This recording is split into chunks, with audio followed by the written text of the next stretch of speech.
has been a prisoner, locked up for 25 years in a South African prison. He languishes there for his belief that his people should be free.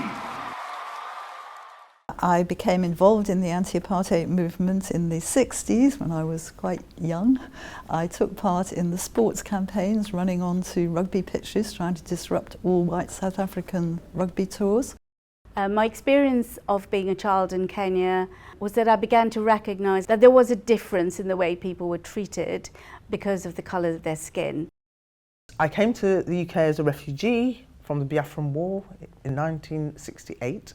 That shaped my view of justice, and I joined the Anti-Apartheid Movement in 1986. It seemed to be the most pressing social injustice in the world at the time.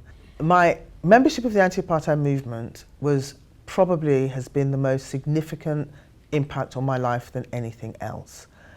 And that's mainly because we won. Apartheid ended.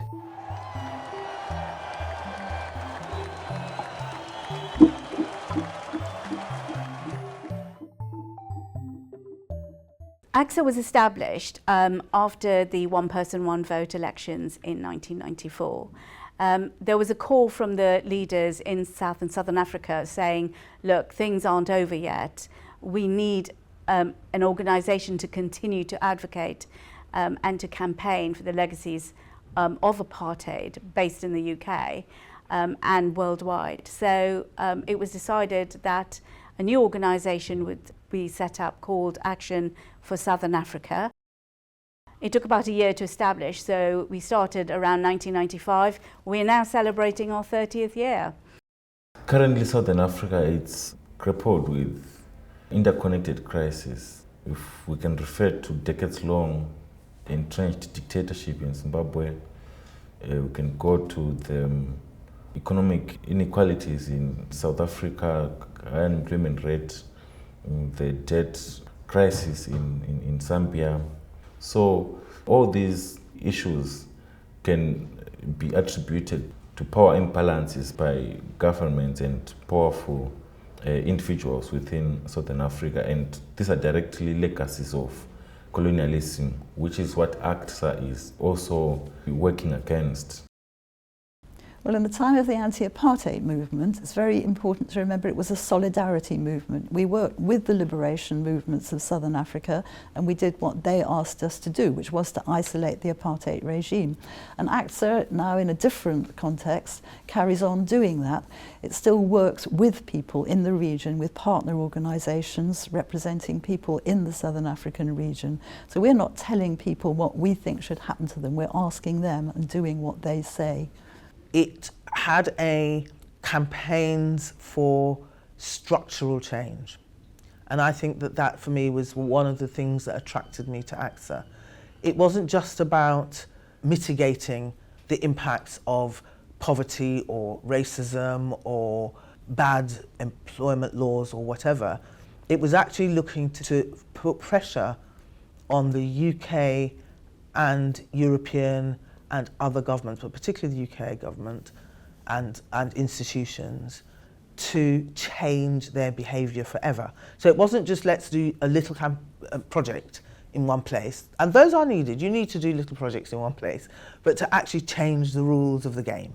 If we look at the Kabwe campaign, this was the most poisoned area in Zambia, and is as a result of the work of mining industries, extractive industries, in the region since apartheid days, where lead poisoning now makes for a miserable life for the people in that community.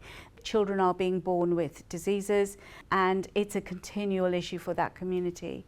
What we recently did, this is just an example, we brought somebody over to come from the community. We are affected by the so-called Black Mountain dust, by the lead poisoning arising from the canal built by Anglo-American. We focus a lot in ACTSA on trade justice, and I remember what campaign we had that really sticks in my mind called Let South Africa Reap the Fruits of Freedom. I first got involved with ACTSA through solidarity. The last prison stint I did in Zimbabwe as a political prisoner, where the government had ensured that they shut down my voice, that I have lived solidarity myself.